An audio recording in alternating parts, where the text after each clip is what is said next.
Buzz Live. Hate less, read comics. It's Blake's Buzz Live. Buzz, buzz, babies.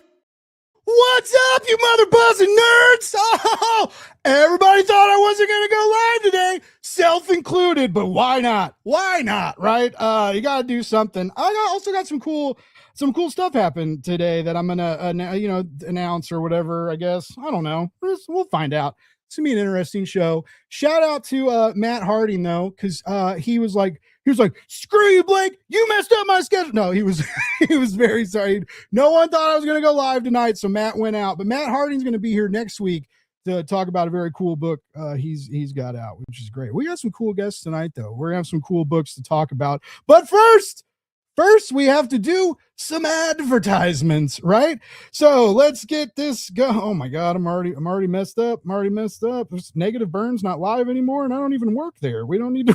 We can't read that advertise. All right, tonight's show is sponsored by Michael Gecko Adams, who has a new series, Hero, out from KeenSpot to keep up with what he's got going on and trust in the buzz. You want to keep up with what he's got going on? Get on over to geckoadams.com and tell your shops to put Hero on your pull list. If for some reason they can't do it, there's a link in the description. You can get it from the KeenSpot shop. Check that out yourself. It's very fun, all ages. If you got little readers, it's great for them, but there's wonderful art, wonderful laughs, wonderful times. Who's talking in the comments? John Westoff. He's in the green room. That's crazy. By the way, we're streaming on Facebook. We're streaming on Instagram. We're streaming on YouTube because I'm Fancy Pants McGee over here. Just kidding. My name is Blake Morgan. All right. You know what? We don't have no, we're not. I'm just going to talk about the sexy smut book I'm running instead of doing like an advertisement. Because I'm running a sexy. It's called Sold to the Berserkers. We'll talk about it later. I've had a day. I can't believe it's been Wednesday. This week feels like a year. I was supposed to be getting ready to leave for Chicago. But I won't lie. I was worried about Chicago for a lot of reasons, which I'm not going to get into because some are personal, but the Reed Pop stuff was weird. All that weird news and stuff. And I kept hearing people talk like they were going to address that, and it never got addressed. And that is why Planet Comic-Con is popping this year, because a lot of people are coming to Kansas City instead of going to Chicago, which is pretty cool. It also might be because RTSA is privatized and there's no ICE agents there too. Anyway, ICE is the reason for a lot of stuff, and it melts and it's a piece of shit. So fuck it, right? Oh, well, can't be monetized. I said the F word in 3 minutes. I'm sorry. I lost all our money and I just quit my job. We're doing it. We're doing it, folks. But yeah, anyway, so Kansas City is going to be popping, and I may not be in Chicago, but everybody that's there, I hope you travel safe. I hope you get there safe, and I hope you eat a lot of delicious hot dogs and big, giant, weird pizza. But I am going to be at Planet Comic-Con all weekend. Oh, thank you. Thank you. That's not the one I meant to hit. I wanted that one. Oh, man. Anyway, I'm going to be at Planet Comic-Con all weekend, hanging out with Mike. You know what? It's I'm hanging out with Kansas City and the community. That's who I'm going to hang out with. But I'll also be working Mike Kingston's booth, and and helping him so he can go pee, take a little tinkle, and maybe get something to eat and take a break. I'm gonna watch his table. I'm gonna run a booth at Planet Comic-Con for probably a short time. They don't let me do cool stuff for long. Anyway, let's bring out some guests. Oh God, thanks, Jay. Of course I'm running a live stream. I was not going to do it tonight. I was for many reasons, right? I've been emotional. I've been weird. I had the tummy rumbles.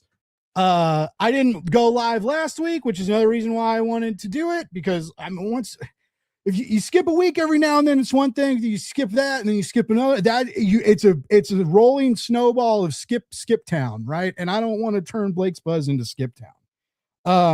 But yeah, it makes me feel good to do this. I don't know if y'all knew this. So I've been doing it for like over 4 years. I like getting onto the mic and talking, and it's just, I get the good feels, I get to talk to some comic friends sometimes and learn about new books and steal people's good ideas and charge other people money to get those good ideas from me. That's how comic books work.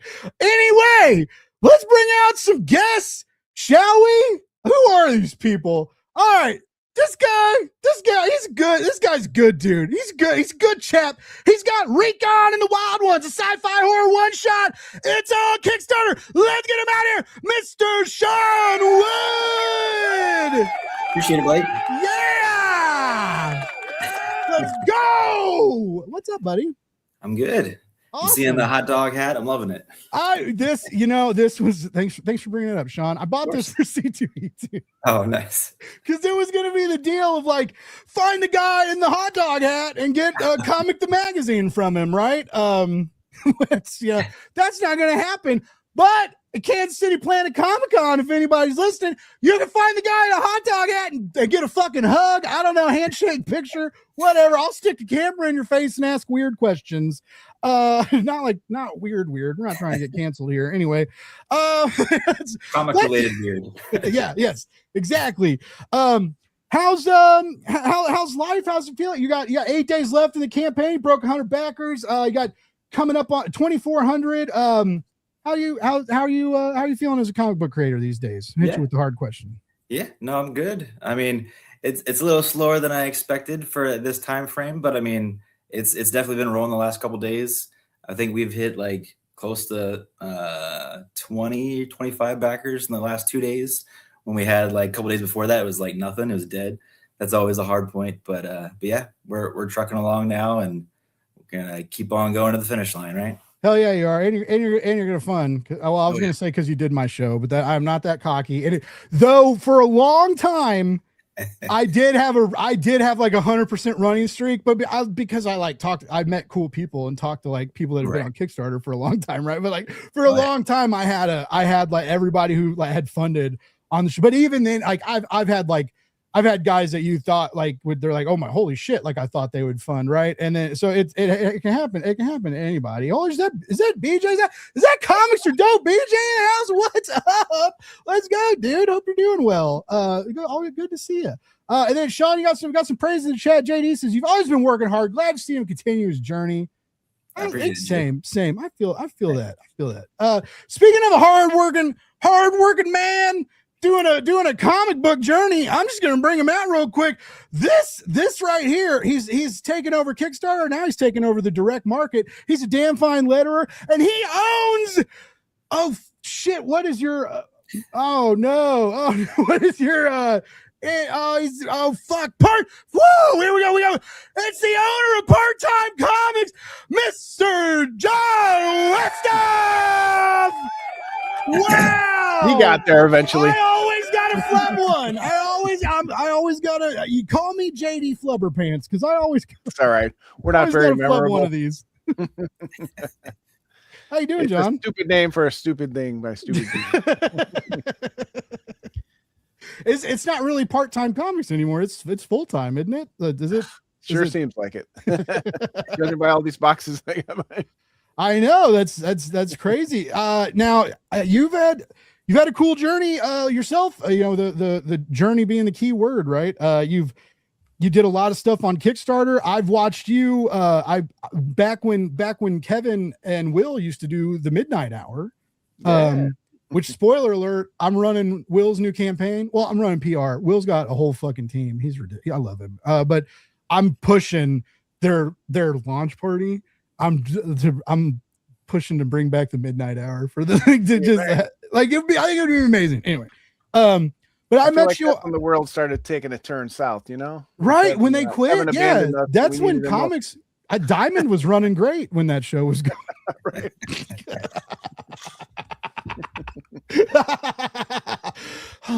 Anyway, oh wow, sorry, John. I didn't mean to offend. It's like John's like, you're talking about Diamond.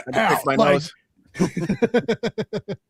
But yeah, so I met you back on that show, and you had Depowered was out, and it didn't fund on Kickstarter, and then you released it through your website and ended up raising enough money in pre-orders for it. And so like from meeting you on that, which I thought, I always think it's cool when a Kickstarter warrior picks themselves back up and won't let that defeat them. Cause I don't know what I would do. Like that would mess me. That would stir my cereal. Right. I don't know. That's not sane. Well, there were definitely times in my career where it might've, but you do it enough times, you got to kind of learn to roll with it, Yeah. And you did. You rolled with it, and not only did you attacked it in a different way, which was cool, and then it worked. But now I'm looking at you, and you've got Drumsticks of Doom releasing in comic book shops. Like it's like you're doing it. You're on the shelves, man. 5 years, and really, since 2009, I've been making comics, so it goes by fast, but it's been a long journey to find our way into the direct market. It's not always been easy, but somehow we ended up there, and we ended up there where we could sign on our own terms, control our book. So maybe the wait was worth it. Oh, well, I'm glad. I'm glad you're chugging along, man, because you got great ideas and cool books, and I am a big fan of Drumsticks of Doom. So to have that one be the one that broke out, and you made the deal and got into the direct market and stuff, anyway, it's very cool to see. It's always watching like the people I've interviewed, and like I almost said the watching like the people we grew up with. I guess we did, though. Like a lot of us kind of grew up. Well, no, like you said, you've been doing this shit since like 2009. But like I feel like some people like I did grow up with in comics, right? Because like I started posting tweets on Twitter, like when Twitter was fun and nice, and you could like learn about comics on it. Long ago. So long, right? Like 5-6 years ago. 5 years is like 50 years.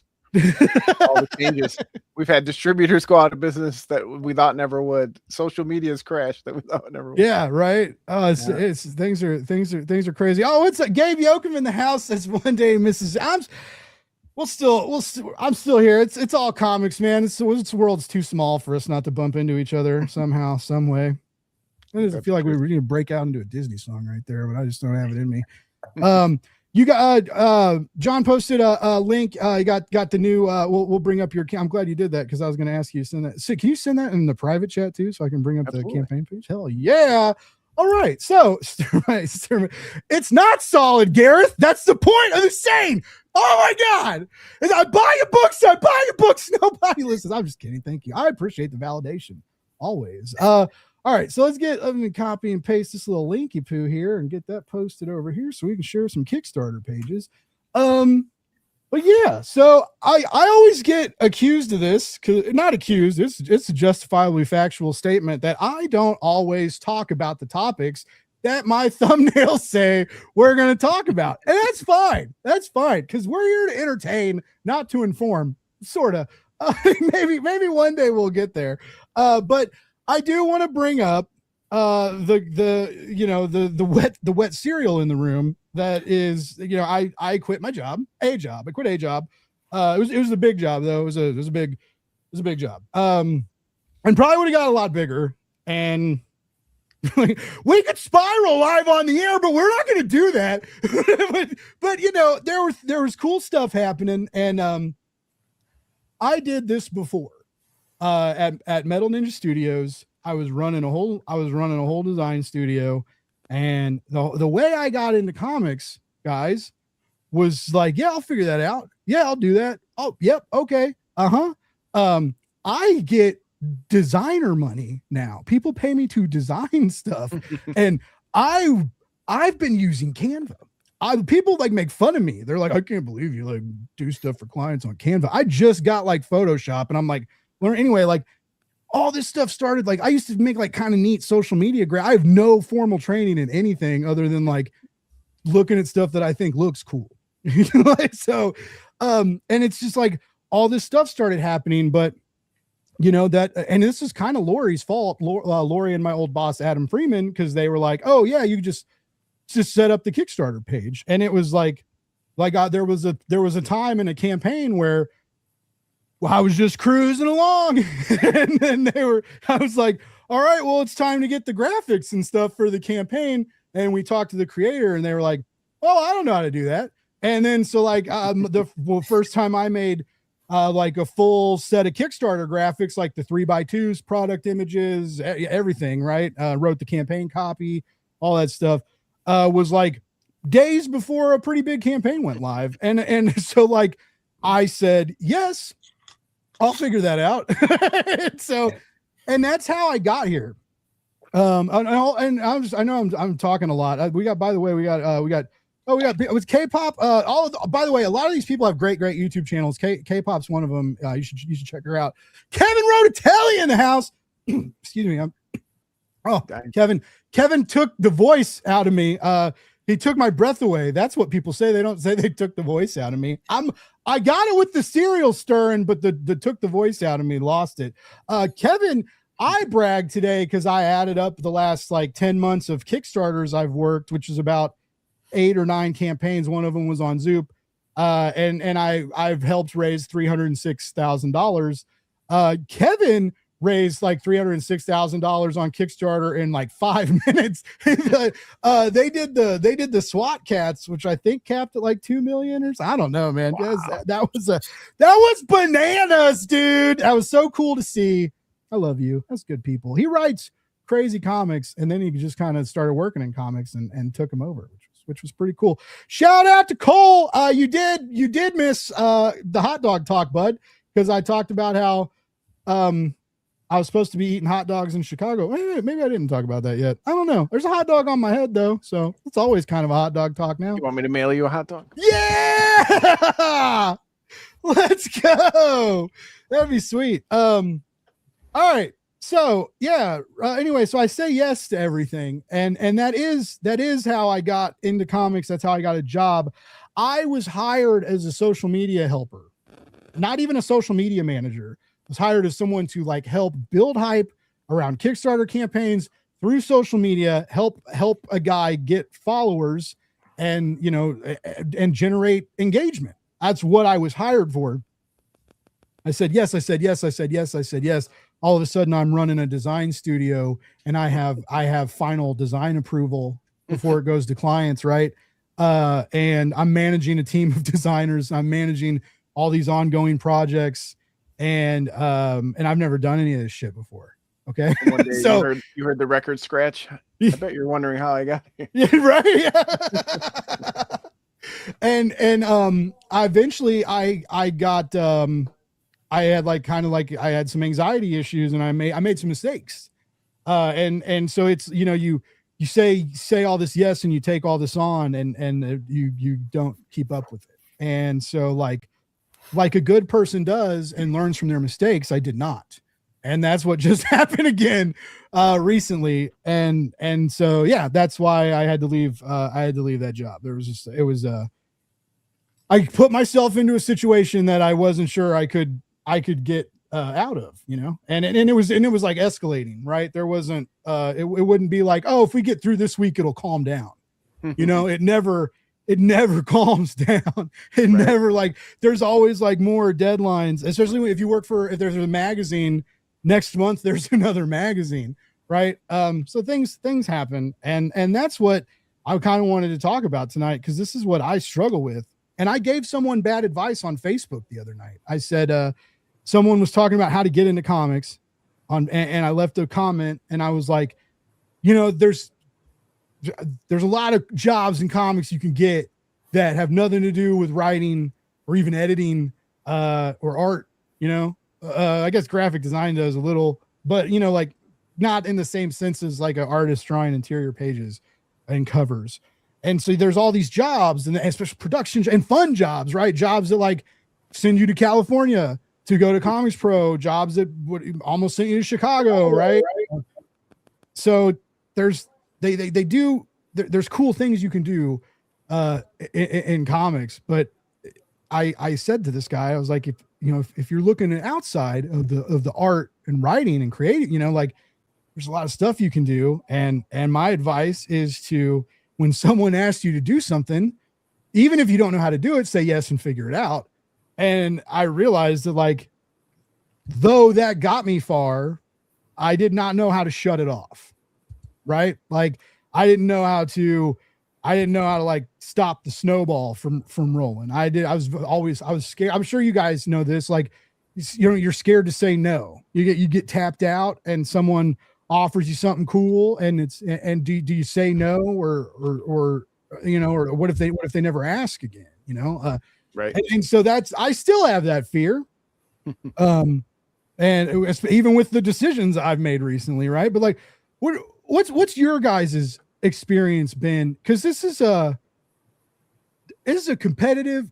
We say that comics is a community, and it is. It's a loving community, and they take care. We take care of each other, and like I could cry about all the niceness I got from just the messages and people worried about me and stuff. Like that was cool. We do take care of each other, but it's competitive in the sense that there's a lot of books out all the time. On Kickstarter, there's a lot of books out all the time. We all make the joke when we talk about, we say it every time, you know, like someone always comes on it. No, you had a campaign live. Like it is impossible to defeat that scenario, you know? So like you guys have been here, you've been fighting for it. And Sean, you've done several books, John, the same. What was your moment? Like, what was your, I took on too much moment. I'm curious. Sean, let's start with you. If you say you don't have one, you have to leave the show. No, everybody has one. They just don't always talk about it, of course. They always say that everything's hunky-dory and keep on moving on, you know, kind of thing. But I would say last year got a little rough at one point. You know, personal things happen while you're live with campaigns and you don't go into details or anything. You're just chugging along. Like last year when I was doing the first Recon campaign, that was last March, so about a year ago. And I did, I think, 22 podcasts in 30 days because I needed the funds. So I needed to do as much as I possibly could to get it out there because it costs more. That particular book costs more than my other books. So I need to continue on with this story because it's in my head. I need to get it out on print. And it just so happened that when I was going live with the campaign this same day, something happened at work. I've told some creators, but there was actually my coworker, like 30 minutes after I went live with Recon, my coworker died at work. He had a heart attack, and I had to call 911, and all this stuff happened, and it got real fast. And then I had to go on all these podcasts to act, you know, hunky dory the whole time, and also the emotions, highs and lows of Kickstarter and everything, and you know, you have good days, you have bad days, people drop, people all of a sudden are like shooting it through the roof and everything. And yeah, it gets real fast when that kind of thing happens. It came out of the blue or whatever. And yeah, so that was a weird time. And then at the same time I started doing, I had artists doing anthologies for me. So I have 2 anthologies coming out this year. So they started doing the anthology work. I was also doing the Fog Within, getting the art done for that while I'm live with Recon. And I was trying to also write at the same time, doing all those things, just to keep my mind distracted and stuff. Because that's why I started writing in the first place, was a distraction of some, you know, real things like work stressing me out or whatever. I need that fantasy life that I can bring to life in my own brain and then get it out with art with my teams. And yeah, it got real crazy. And but I mean, I pushed through and everything worked out. It was my best campaign yet. We did 5,000. We did 200 backers. It was awesome. So the end result was great. But yeah, the emotional toll, the highs and lows of just Kickstarter in general, and adding that on top of it, and everything else that I was trying to do at the same time is gets a little nuts sometimes. So yeah. So I mean, it's not everybody's story, but yeah, when something like that happens, it gets a little nuts. That were you close with the guy? Yeah, so he was I'm a branch manager with a paint company, and yeah, we've been together for 7 years. He was my assistant for 7 years. So yeah, it was pretty crazy. Wow. Yeah, I mean, I had to tell his wife and all this stuff. Yeah, it got real into the weeds with all that stuff. Yeah. Jeez. Yeah. That's crazy. Wow. So like, I'm just not allowed to complain anymore. All right. That's fuck. I didn't even like mean to bring that up either. I wasn't going to bring, but yeah. I'm so glad you did. That's man. So we're going to go into this. Cause first of all, just doing that many interviews is intense, right? Like they're exhausting. You get in your head, you worry about repeating stuff. You get, you worry about, especially when you're being interviewed, you want to like be cool and you want to make your book sound cool. You don't want to be like, you don't want to like get on a mic and eat shit and be like, I mean, I guess we'll all take pity buys for our books, but like you want to get on the mic, you want to sound cool, you want your book to sound cool. And so yeah, like, but that like amplifies the possible failure, like the more interviews you do, especially like when you stack them up like that. And then also like scheduling them, just you're doing that yourself. So like, how do you let's focus on just that part, all those interviews, scheduling it, you know, while you're working, you're living, you're doing stuff. How do you compartmentalize and schedule that stuff to not totally like mess up your life? Like you gotta, that's a function that I would like to know. If you could teach me how to do that, so that again, I could repurpose this and sell it to clients that pay me money, that would be wonderful. Right, exactly. Yep.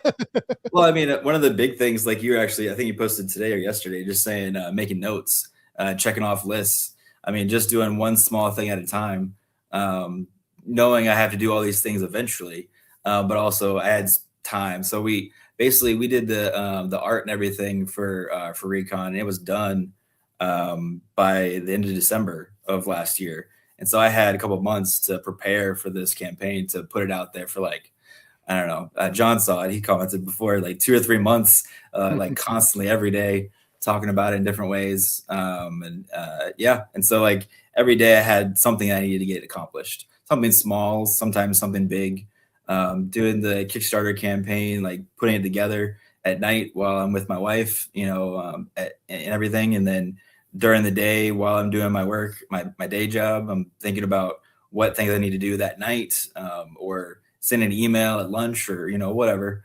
So like just scheduling the podcast part, I mean, you typically have to do that for a lot of guys. You have to do it for like 3 months ahead of time, 2 months, you know, whatever. So you got to make sure you know who you want to talk to well before you're even reaching out. And when you have, you know, stuff to send and all that stuff. So yeah, I mean, it definitely, if I had to do it really quick, none of that would have happened. The campaign wouldn't have worked. I would have, wouldn't have been able to do any of it. But I had like 2 or 3 months really to push everything out and just organize everything how I wanted to send it all. So, wow. See, I don't know if y'all know this about me. I'm pretty open about it, but I'm a fucking hot mess clusterfuck, and I don't know how I survive most days. Like I have to do and task lists that are now they're not so intense because I got rid of all of them. But like there were some days where I would be like, oh shit, I have too much to do. I got to make a list, and I would make a list and cry. I am not even joking. Like I would break down at the desk and like do that little kind of height, like, yeah, I was just like, no, I'm just like, no. And then you sit there for a little bit and you're like, you don't even know where to start. And then you realize like you waste like an hour and a half. That happened a lot more than I'd like to admit. So like, let's just see what some comments say. I got a little too real. I'm sorry, but that was again, one of the reasons why I had to kind of switch up the environment. All right. So we got some hot dog talk. Hey, Tommy, Tommy is one of whatever comes like from my experience in the last few months in the industry. Like I left with so many positive experience, and meeting Tommy is one of them. This dude he's a retailer and he loves books. And he loves the right things, and he's really good people. I got to meet him in California. It's more than just pickles, Tommy. Okay, I only eat mine with ketchup and mustard. Oh, you don't do the because there's the weird. I don't need the salad on my hot dog. I want to taste the hot dog. Yeah, you can't even taste the hog anus. All right, so we're going with hot dog. Cole, I hope you're still here. We're going with hot dogs. Kevin says he wasn't planning to raise that much. He just wanted enough money to buy hot dogs. He doesn't care about Michelin star meals. Just kind of spinning out though. I wonder if there's got to be Michelin star hot dogs out there somewhere. Right? Some chef got a bug up his ass and was like, I'm gonna make the best goddamn hot dog in the world, and I bet it's good. I bet it's absolutely wonderful. Wednesday pull in the house. Oh man, you say hot dogs, all the good people come out. It's funny. I think I told this story live, but part of podcasting and stuff is you tell the same stories all the time. But like, I was really, really thinking of rebranding to something hot dogs, right? Or like I'm still kind of thinking of having someone draw me like a bee eating a hot dog, or like something I can kind of use. That was when we had money and employment. So we're not commissioning art anymore, but it was an idea. But so like But I was like, man, I love hot dogs. If we're gonna be honest, I probably love cheeseburgers more. Like once I learn how to make good smash burgers, like I'll eat smash burgers till I would probably die if there was like an infinite supply of smash burgers and chocolate milk in my house. Like you would probably find me dead. I'd be like the big dude in Seven. The guy makes him eat all this spaghetti and he eats till he blows up, except no one would have a gun to my head. It would just be me in my kitchen drinking chocolate milk, eating cheeseburgers. It's not like I've thought of anyway. It's a good movie. You guys should check it out if you haven't seen it. I have no idea what I was talking about. Oh, I kind of like smash burgers more than hot dogs, but I was thinking about rebranding to like glizz baby, like who knows, right? But like something stupid, like totally going on the hot dog thing, because it kind of took over. But when I went to California and Comics Pro, like a couple people like watched my show and knew me, and I had my Love More Hate Comics sweater on a couple days, and people were like, oh well, Blake's Buzz, and I was like, that was crazy, because I'm not like, this channel has 630 followers. Okay, I should not be like recognized in public level of cool. But I guess when you're at the right places, it's a small community, sir. It is. Comics is a small world. And bluesy enthusiasts. Yeah, it's crossover is 100%. Like it's like that, like comics and wrestling, comics and hot dogs. I like that. That's good, John. All right. But sorry, Dan, I brought you up to say hi, and then I just took you away. Dan's another guy. You guys should follow Dan. Always posting comic calls, talking about cool books he's reading. Sometimes talking to cool professionals. What is this? I posted the Michelin star hot dog. Oh wow! Yeah. The Mark Hotel, Jean Georges von Giertzen offers upscale hot dogs for about $6 a piece. I figured they'd be. There's also one in San Francisco and London, so get you some. Man, maybe get your show on the road. One day, oh yeah, I should smash a burger. I should smash a couple burgers. Yeah, I think I'm with you, Dan. They kind of pair well, though. One of the reasons I'm a wide boy is that I always liked at like barbecues and stuff. I always had to have like a hot dog and a cheeseburger. I had to have both. Dangerous combination. Yeah, I could never choose. I was like, I love a crusty, burnt, charred barbecue hot dog, right? And then and I love like a nice cheeseburger, good cheeseburger. It was just like boom, boom, boom, bam, boom. All right, so bye. I was trying to ask you a question. What's one of yours? Because I mean, you had a scare recently in the move into the direct market. You got shaken up a little bit, right? So what was if you want to, you don't have to talk about that, but what was one of your like, oops, I took on too much in the comic book world? I think I've mentioned it with you before, but when I first started on comics, longtime collaborator, great friend of mine, Bob Ornelas, he had a comic company that he just kind of printed his small press stuff through, and we kind of teamed up, and we, for about 10 years we worked together, and that for me was really 10 years into that. I kind of got burnt out, and that was before I restarted with Part-Time Comics. But to me, and nobody ever really made me feel this way. We had some awesome collaborators, amazing friends, but we tried to publish other people's books.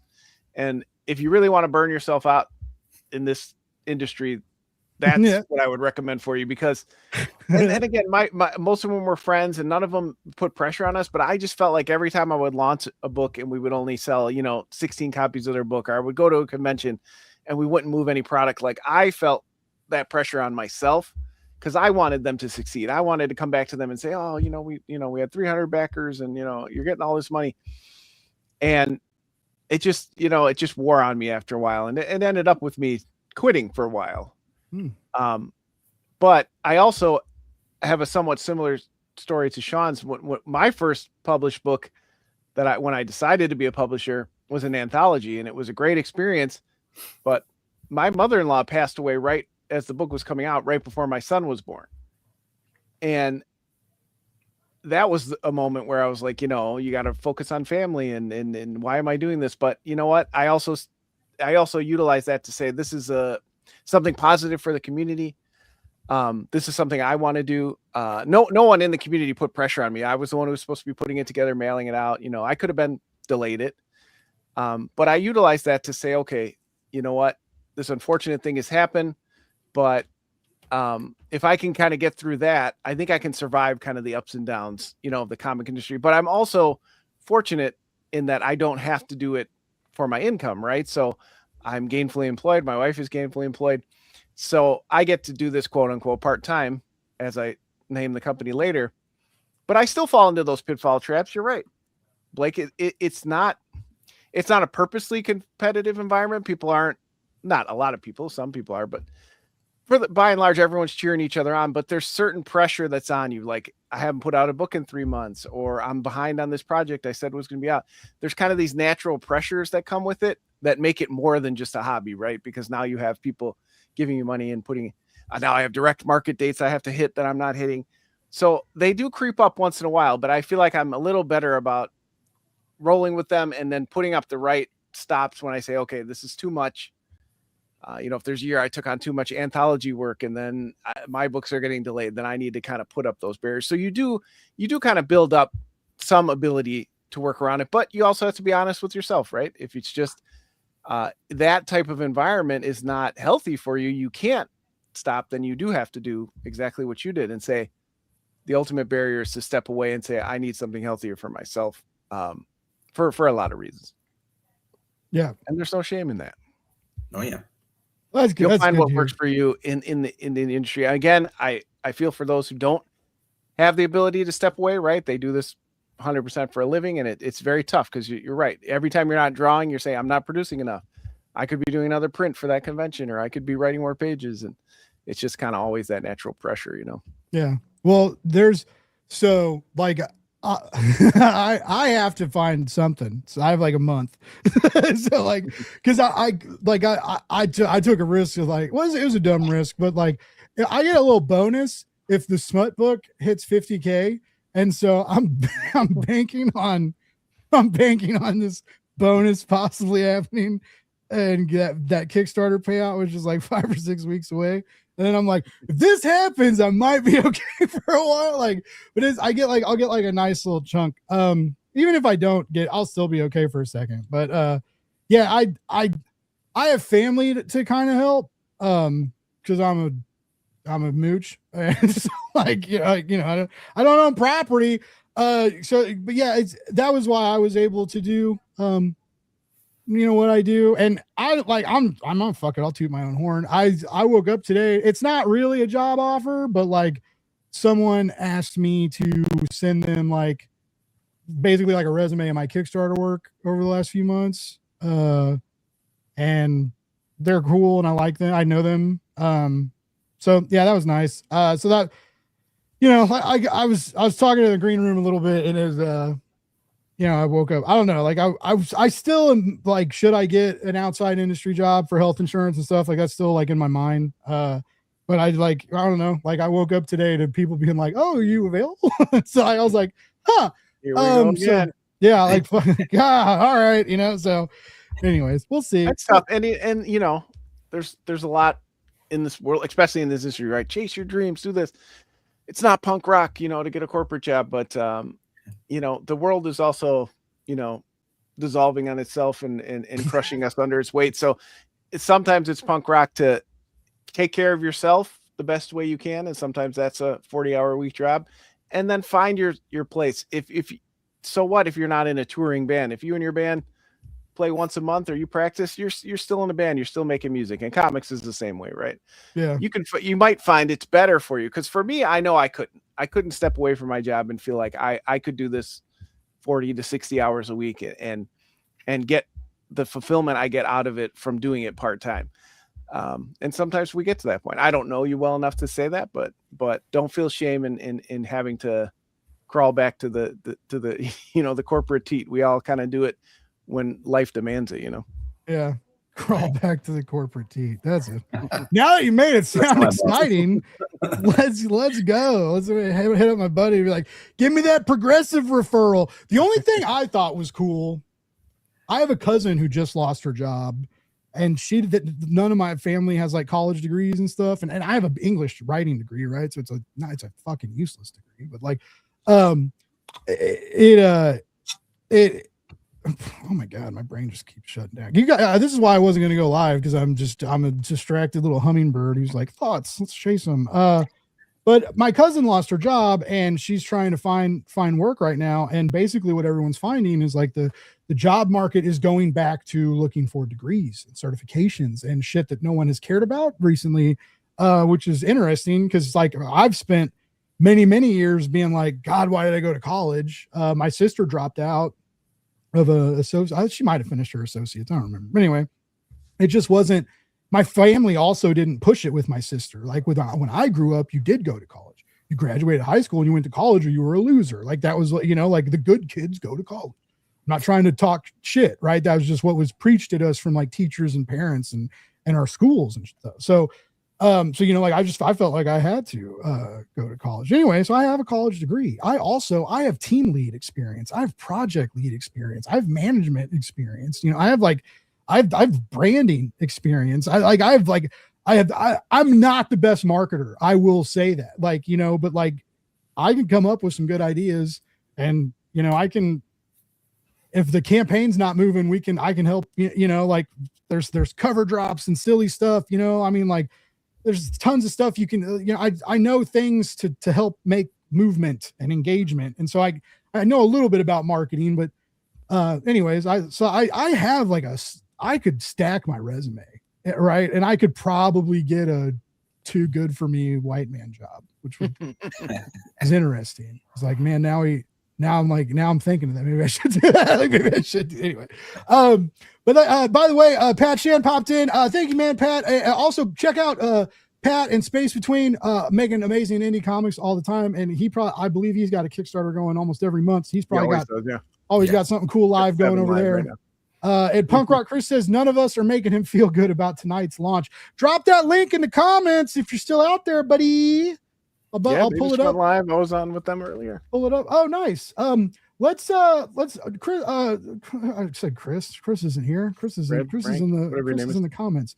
I'm trying to share a screen and talk simultaneously, and I can't do it. So we're gonna share the screen.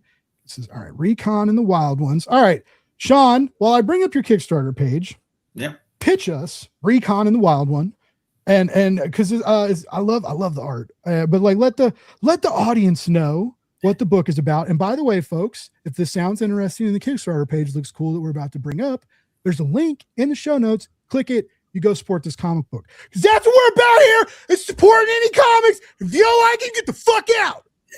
You get the fuck out. Monetization gone again. You go get the fuck out. Right. Anyway, let's bring up this Kickstarter page. All right. I don't know what happened. Just now. I blacked out. All right. It's all good. But yeah. All right.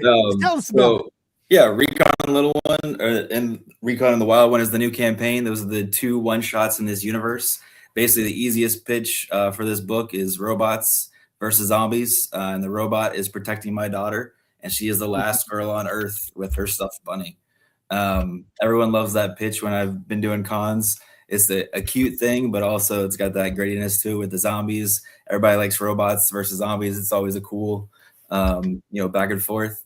And basically what I'm doing with this universe is I'm calling it the Recon universe. That is my robot. He's like a quirky Wally that can destroy some zombies pretty easily.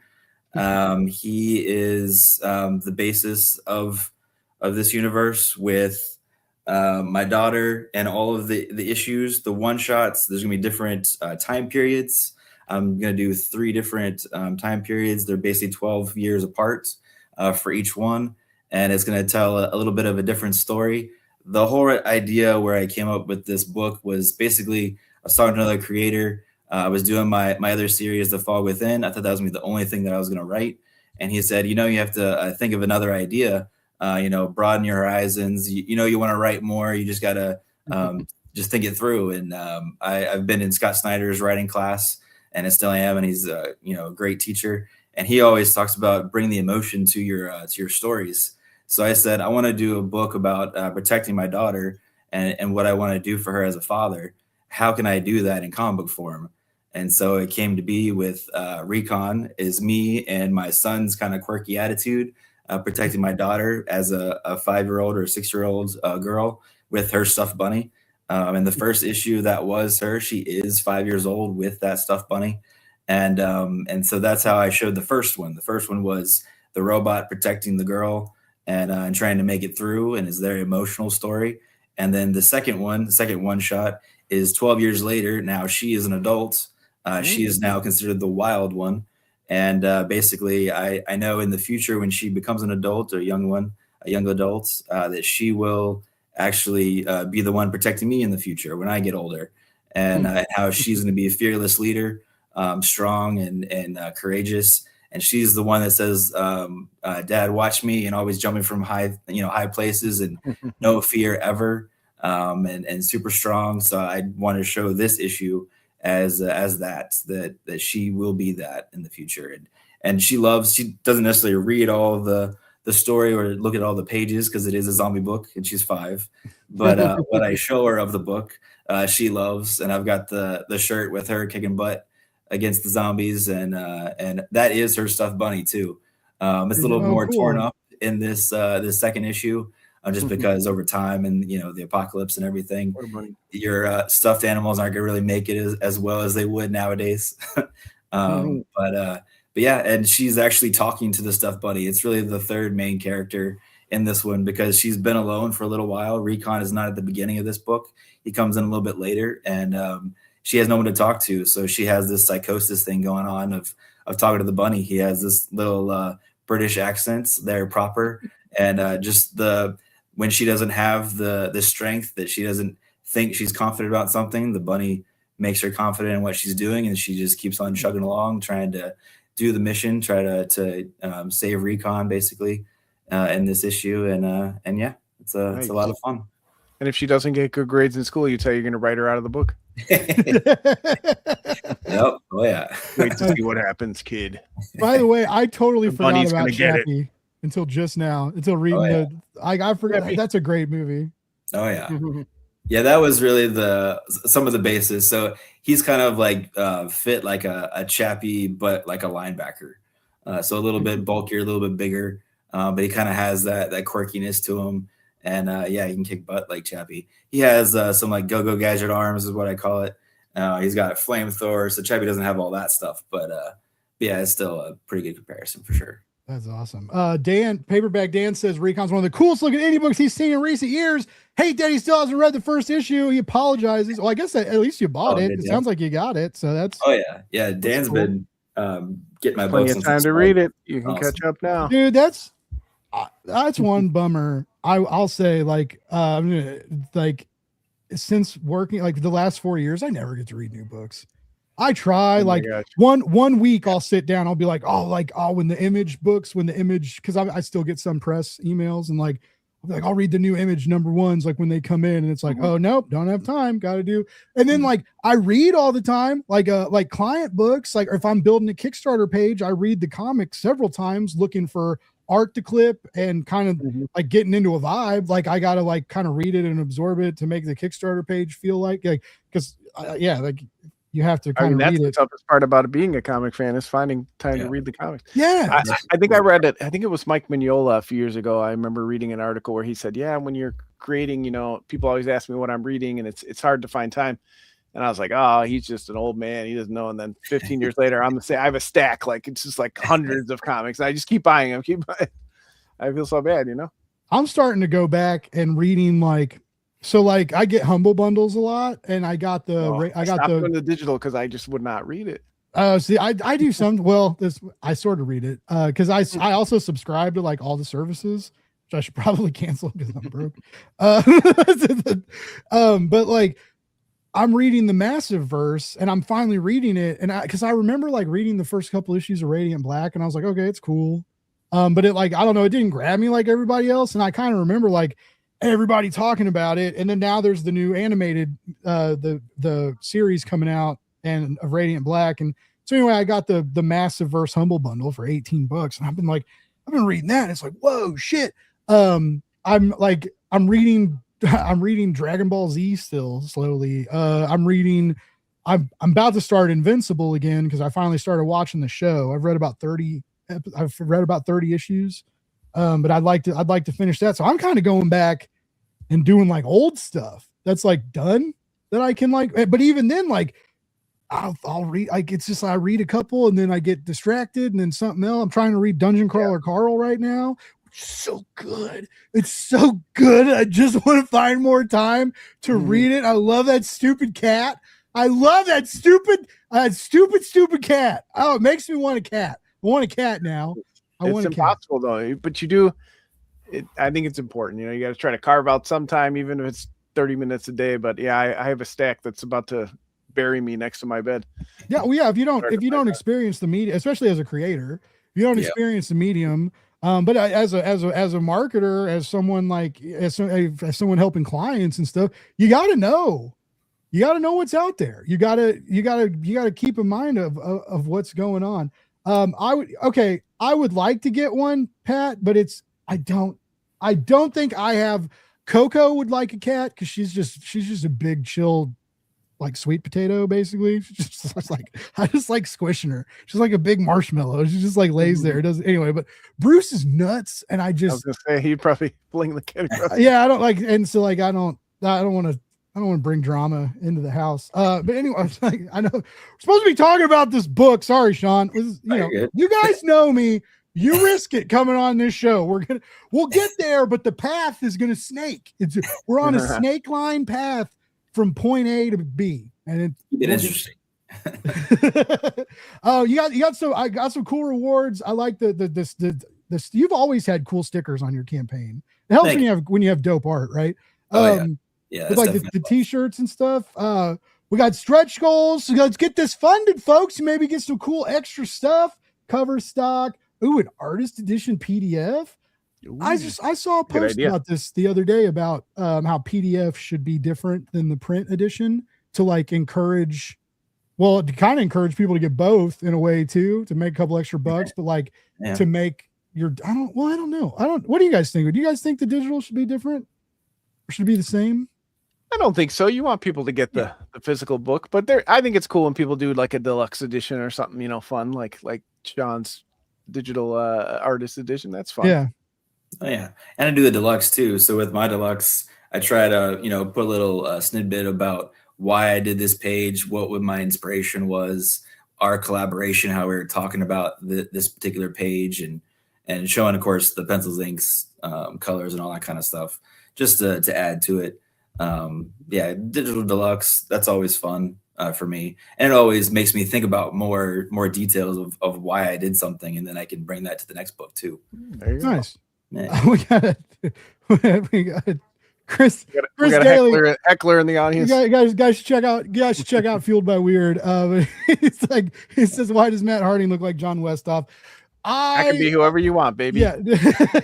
Matt will be on next week. We had some miscommunication. Not miscommunication. No one thought I was going to go live today, and I almost didn't. Sean even messaged me. Sean was like, dude, don't worry about tonight. Yeah, and I was like, literally every time I've been on the show, you've been like, can you do it last minute? I'm out to talk to you.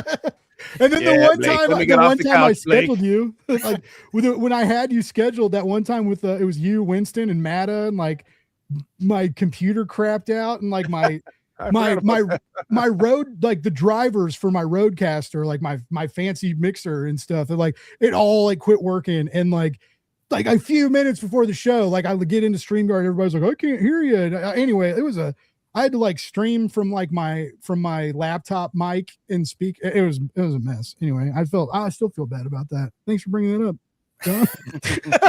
I actually forgot about that. Always something. I know. Tommy says he reads a minimum of 20. Oh, well, yeah. Like as a retailer, you got to read them and pick out what the. That's great. Not all retailers do though, Yeah. I try to read at least a little bit every night. Doesn't always happen.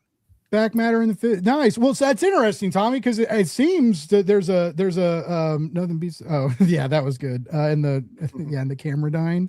But there seems to be a switch of that to there are still, like on Kickstarter, usually with the deluxe editions, you get like a bonus like story, like a few pages to 10 pages or so that you didn't get, and like that's the trend on like nice releases, like compilations and stuff. but it's a lot of times, and I've even been a part of a couple campaigns, the digital deluxe edition gets some of the stuff that isn't included in the print edition. Because especially on Kickstarter, you add 8 extra pages. Yeah. It all costs money. Said, I love bonus material in a book, but you're right. When you go from 32 pages to 40, that's a lot, Yeah. Can't always do that, even in a trade, but yeah. Yeah. Digitally, you can kind of throw it in there. So yeah, it's and we've also done stuff where like we what am I trying to say? We had like QR codes and did like private interviews that were like listed privately on YouTube. You hit the QR code, it takes really you. Cool. We thought it was cool too, and like 4 people watched the video because it's like you get very accurate stats on that. All right, and don't check the stats. That was your first mistake. Well, yeah, it's, I wanted to. No, I get you. Then you got to know if it's worth investing your time in. But well, yeah, and it was kind of like my idea. And I wanted to be like, boss, look what I did. I did something nice. Don't they didn't. I was like, I'll fire you anyway. That was the old job. We don't talk about that. I tried to impress people. And we got 4 people to watch that video. Well, anyway. it may take some time. That would be weird if I looked at it again. It had like 100,000. Right. I put QR codes for music in the books, and I'm not sure anybody clicks on them. Nobody's been. All right, let's bring up John. While I'm bringing up your campaign here, let me know. Pitch us Drumsticks of Doom. So the short pitch is: what if you were a heavy metal drummer and you were not strong enough to play drums anymore, so you wrote comics about it? No. The short pitch is: what if Black Sabbath, not the Beatles, became the most famous band in the world? Thus, the universe would be changed forever. Heavy metal would rule the earth.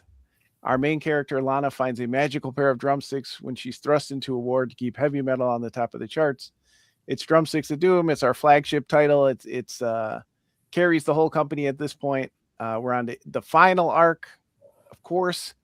The natural progression of a music comic would go, you get the band together in the first arc, you record the album in the second, and you go on tour in the third. So we are off on the tour, but who is going to make it through to the encore? You have to read it to find out. So how many issues total are there? There's 7 now. There will be 10 total. Okay.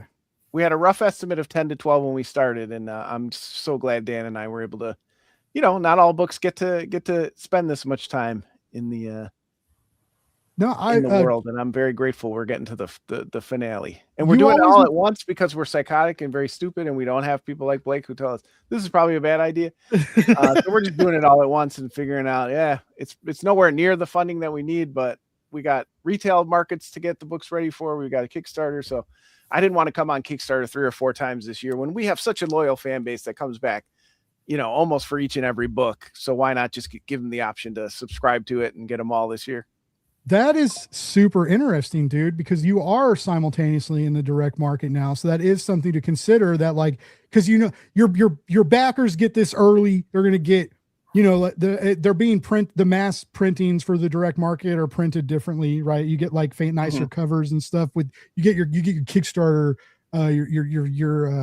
your fancy stuff. I can't talk anyway. I'm a professional podcaster. But you get the nice cardstock and paperweight and stuff. And by the way, I keep trying to say, what is my mouse doing? Wes Easton said devil horns gesture. What's up, Wes? Wes is good people. You guys should watch Shopping for Superman. It's a good documentary.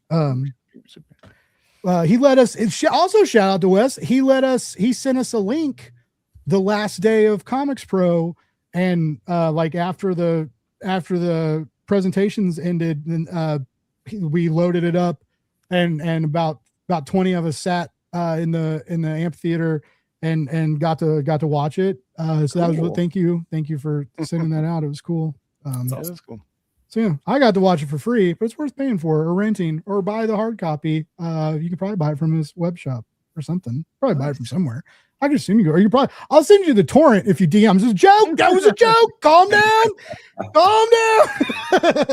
All right. So, wow, we went on a rant again. So this idea of, partially funding and maybe like weighing that against like the future print runs that you're going to put in the direct market. That's an interesting thought process where did you come up with that? Because I've dealt with a couple people now where we're that wasn't really talked about. That wasn't really thought about. Well, I was sitting on the toilet one day and I was like, you That's know where the what? good thoughts happen. Yeah, I mean, right? That's where all the important things happen. And I was like, how can I ruin my entire comics career instead of plunging into darkness? How can I torture myself for a whole month trying to get? I've never had a 5-figure campaign, so I'm definitely not amongst those people who, even after all these years, I've never had a $10,000 or more campaigns. But again, it's 3 issues. We usually do around $4,000 to $5,000 per issue. We do pretty well. We have, again, a very loyal, about 150 to 200 of the same backers come back for every issue. They want this book when it comes out. They want it first. They want to back the reward. So I just think, kind of thinking through all that, and you've seen, I've tried to do the last couple of years, like a subscription plan where they can get their shipping refunded, and that, we would have, 12 to 15 people take part in that. So I could tell people, we're interested in saying, hey, I want your books, but I'm happy to get them all at once and not have to keep, coming back so many times. So I've done this a few times, so it's kind of been a culmination, but this is the first time I've done multiple issues of the same book. So I am very interested to see what the response is. Man, look at that. Look at that stack of metal. That's cool. That'd be a dope set. That was still this one of the reasons this series is special to me is because John sent me a metal #1. And it was the Maria Wolf cover, and I'm like obsessed with Maria Wolf. Like, I love her art. Like, I got to meet her, right? But before I ever met her, I just loved her art. And another creator that, like, you had to buy store exclusive variants for a while, and then all of a sudden, like, is just doing everything at Marvel, and now there's like doing some TMNT stuff, and she's amazing.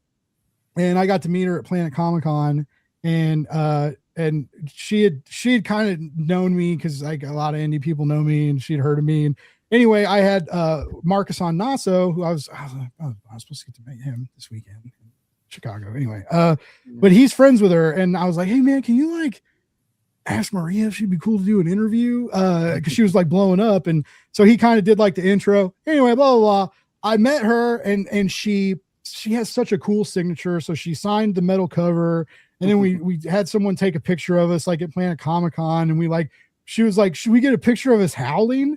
And I was like, yeah. And then, like, so we're just like in the middle of Planet Comic-Con, and they're like, all these people are around us, and we're just like, ah! Like screaming, and all these people are like, what the hell? Like, and so anyway, just a cool tie together with Drumsticks of Doom. I don't know if that's why she agreed, but her teacher when she was going to art school was Dan Doherty, the co-creator of Whoa. So yeah, they knew each other, and obviously I knew she puts her influences out. She's, into heavy metal and all that stuff, and obviously she's an insane artist.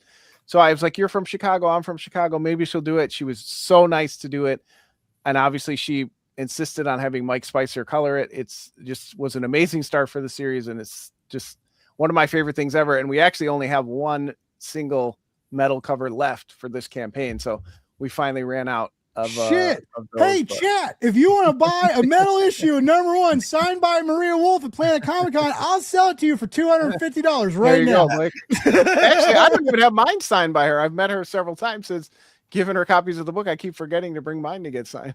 I had such a huge stack when I met her, and she was just like, oh, she's like, I'll sign all these. And then she did a remark for free. So she remarked, okay, all right, this is dope. I need to get it. I need to get my cool stuff out. But so she did a remark of her. She did an Echo cover. And so, like, she remarked and drew Echo, and David Mack was right across the aisle. And so Maria was like busy all day, and so she was like, Blake, I'm sorry, like, she's like, I'm doing your remark. And I was like, you're doing it for free, you don't have to apologize. But it was like everything was wrapping up and it was closing, and I wanted to get David Mack to sign it because it was Echo, right? And it was like he was like right across the aisle, and so he's like packing up his stuff, and so Maria like gets it done, and I was like blowing on it, like walking across the day. I was like, David, we signed one more. And he was like, oh, this is cool. And so he signed. So I have this like Echo cover signed by Maria, remarked by Maria, and signed by David Mack. And that's the magic of Planet Comic-Con, which I'll be at this weekend. Look for the guy in the hot dog hat. Also, we don't have this link in this description, but I will add it.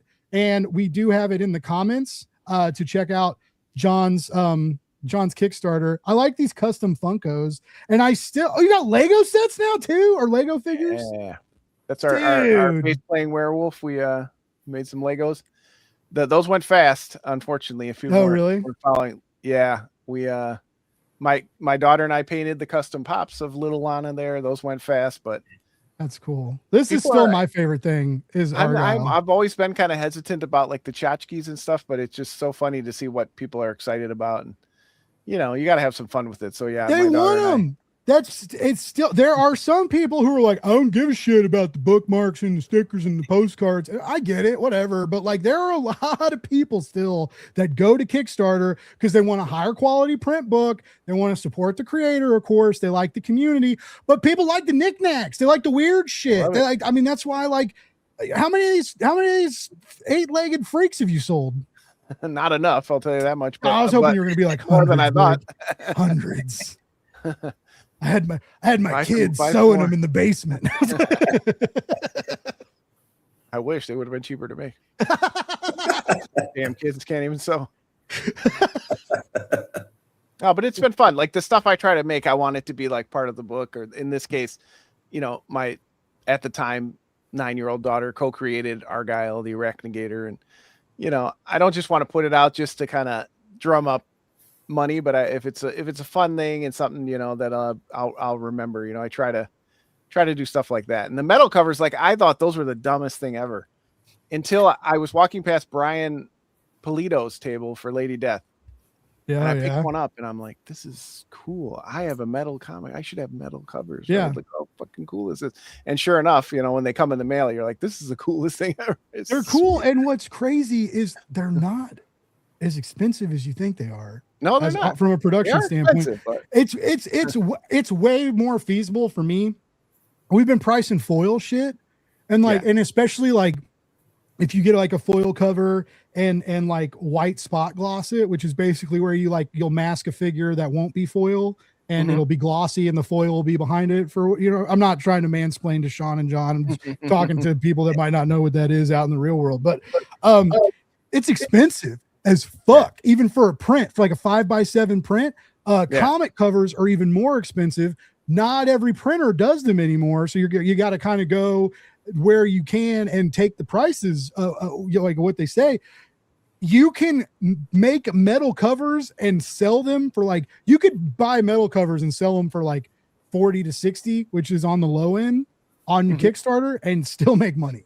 Like, and like, if with like chromium and foil covers, I don't know, like it's the production cost is so. I don't know why either. We did our first hollow foil last year, and it was like, I thought it was going to be a couple dollars more. It was expensive. I was like, damn. Yeah, they fuck you. Fuck you. They fuck you on the foils. They fuck you on the cell phones. They fuck you on the student loans. I don't know. Anyway, let's all quit our jobs. Let's do that. No. All right. Fine. So who's coming with me moment? If that totally crashed. Well, we all don't have multiple jobs like you. You've got plenty in the tank. You're working. I've got a couple of freelance jobs. By the way, Matt Harding says, "Where's Matt Harding?" No, I love you, Matt. I'm very excited to talk about your book. It's very impressive what you did there. It's just a very cool. It's like a little. It's.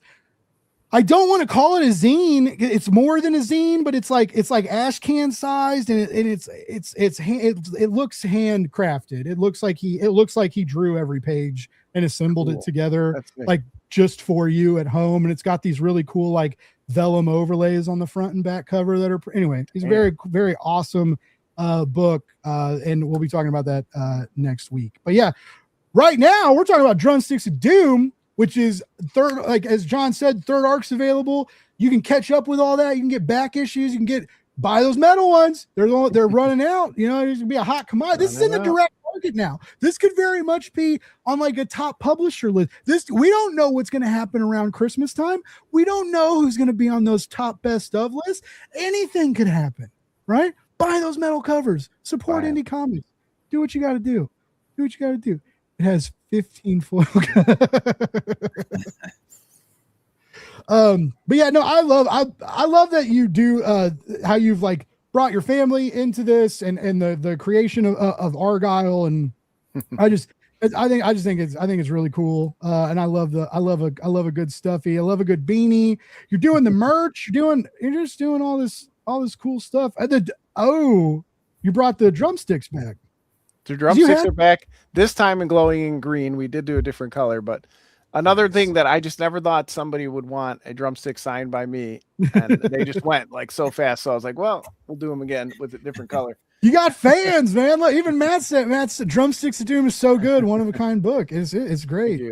And I love that. I'm since getting into manga, I've very much changed I used to not like black and white comics. I used to get like, I was just like, why would we not want color? But the more and more I get into comics, the more I appreciate black and white. It's like wearing makeup. Like, colors do phenomenal things, right? And they can cover up dog shit. They can fix bad artistry. They can fix mistakes. They can change things. They can do lighting effects that like track your eye away from things you shouldn't look at. It's so cool what colors can do. Absolutely. But when you take that out of the equation and you're left with line art and inks, and it's just like you have like the weight of the ink is the depth that you control, right? And I don't know, there's a mastery there and a fine-tuned craft. Like you have to be like a fine-tuned craftsman to really pull that off. That's why you see artist editions sell for so much money in these big oversized editions, because it's amazing to see the line work of these icons. And I was the same way. Most readers, most comics are in color and you kind of grow up. But once that, I read Walking Dead and some other ones, and like you said, a lot of manga is in black and white. I've definitely loved the medium. And part of the reason we made this decision is because one of the first books I read from Dan was a book called Bob Howard, Plumber of the Unknown, which was like a, supernatural humor book.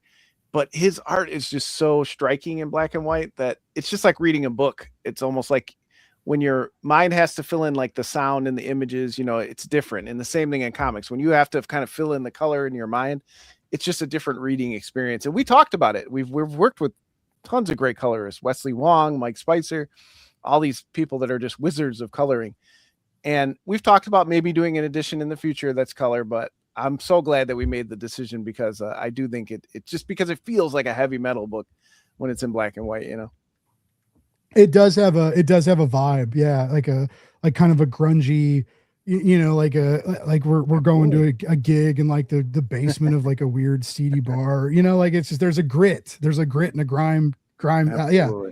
Like, hell yeah. But yeah, it's been a great ride. And I'm so happy to see it in the direct market.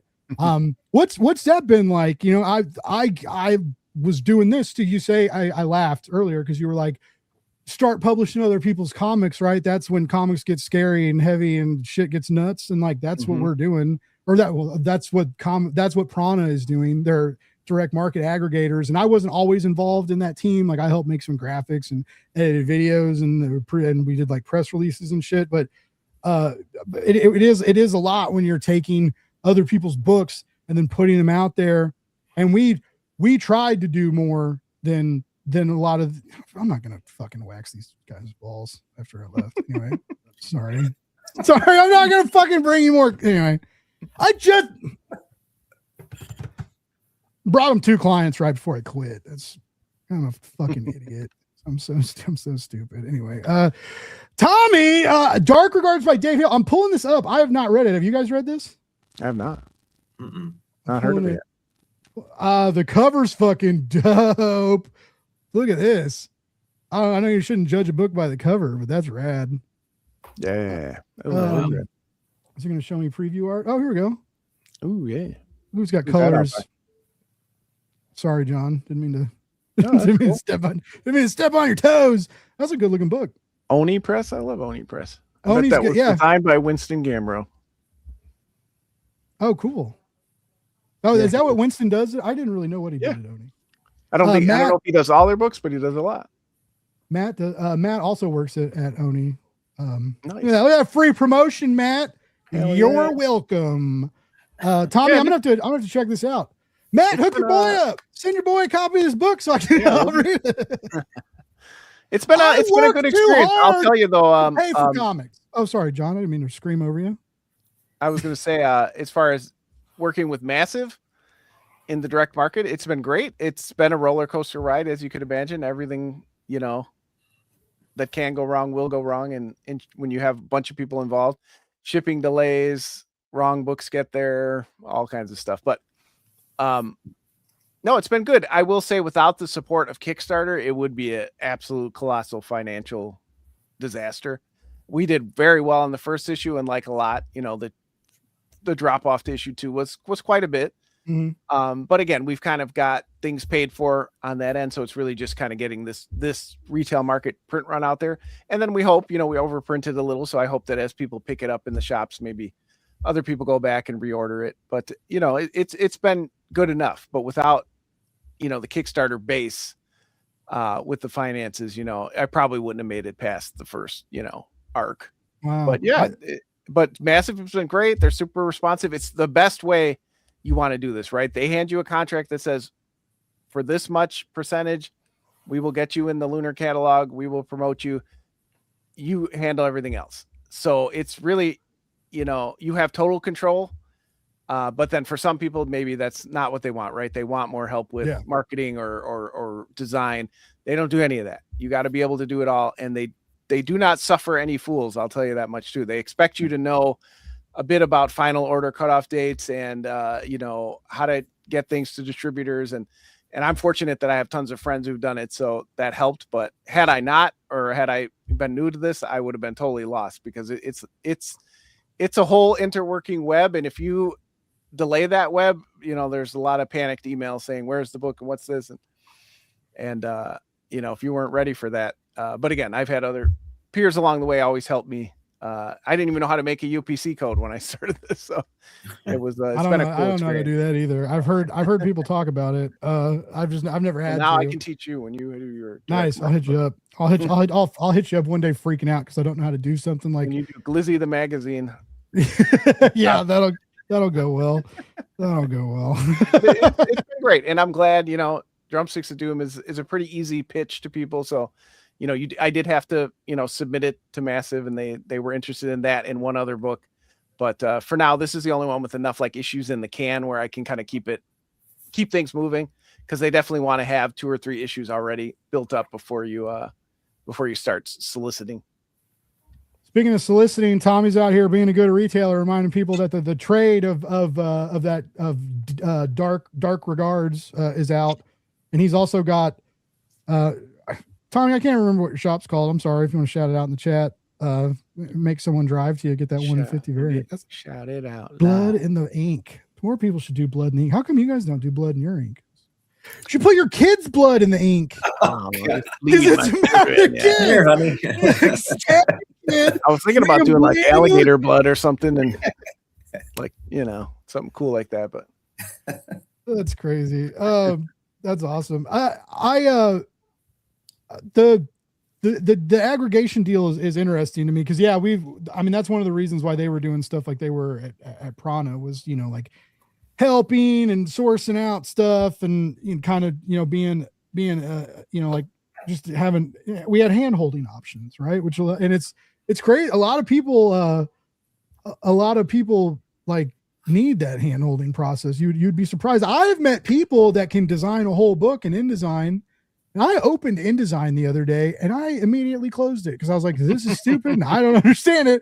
But I've met people that can design a whole beautiful book in InDesign, but have trouble on a video chat, pulling up, finding settings, and walking them through stuff, and so it's funny, what some people are really good at, and then what some people struggle with. So yeah, there's definitely a market out there for, that's the joy of having, a diverse team. And that would be the great thing about being at a publisher someday, because I'll tell you, I did not sign up, to be an expert on, editing videos and open shot to put on Kickstarter and all this stuff that I really don't have.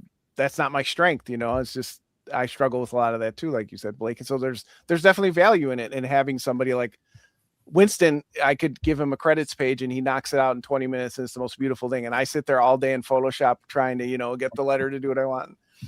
I figured you would be good at that because there's so much crossover with lettering and design. But that's interesting. So you struggle with like, not like a comic page layout, but like like trade dress layout. And like you said, like the credits page and indicia and stuff with that page. Wow. Yep. That, it takes me a long time. And I often, once I kind of get one built, I utilize that one over and over again because it's just difficult. It just takes me forever too. So it's just I'm not in there enough, but I've been doing it for 15 years. I've been in Photoshop, every week of my life for the last. That's encouraging. You've done it for 15 years and you're still slow at it. I'm learning it right now. It's a lot to learn. It is a whole different language, Dude, it's what I don't like. Wasn't for YouTube, I'd really be sunk. Yeah. Oh, so I love that there's a tutorial for everything. I literally found a tutorial for how to mock a fucking acrylic standee.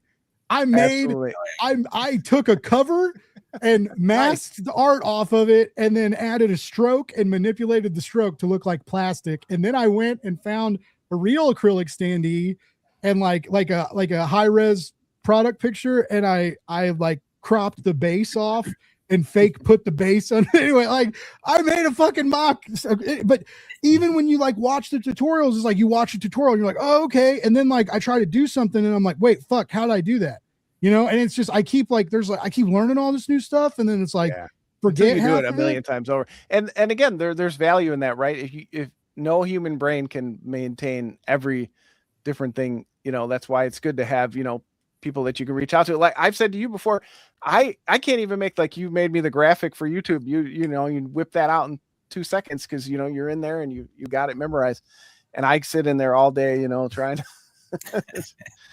I can make a pretty good thumbnail. That's one thing I learned. Once the job I left and the show I produced, like they got a lot of my good thumbnails. Like I was like, I made some really great like thumbnails for that show. By the way, Matt's saying that the blood and the ink was a serious process.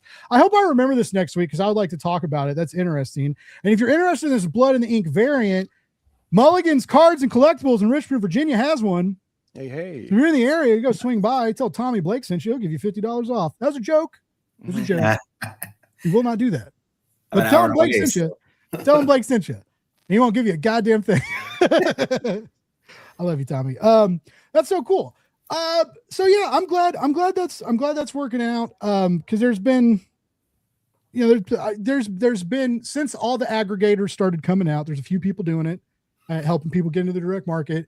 We're starting to see recently, not everybody's happy, and there's some bad news and bad, anyway. So, and I was hesitant to do it at first too, but then, I said they were pretty upfront with the contract. The other contracts I've been offered before were very like shady and very manipulative or whatever you want to say, very predatory language. And theirs was not. It was like, hey, you put out an issue. This is what we charge to solicit it.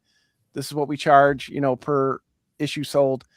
If that doesn't work out for you, you can pull the plug at any time. So what better situation to enter into than that, right? I'll give it a shot and see. And I want to be open about it because I do think sometimes in the business we're worried about ruffling feathers, or one contract I was offered, they made me sign an NDA before I even read it. So you knew you were going to get the most predatory garbage you ever read in your life. So again, the fact that they were very upfront and they were like, this is, we want to help you, but you're going to have to do a lot of the work on the back end. And if it doesn't work out for you, then we'll part ways.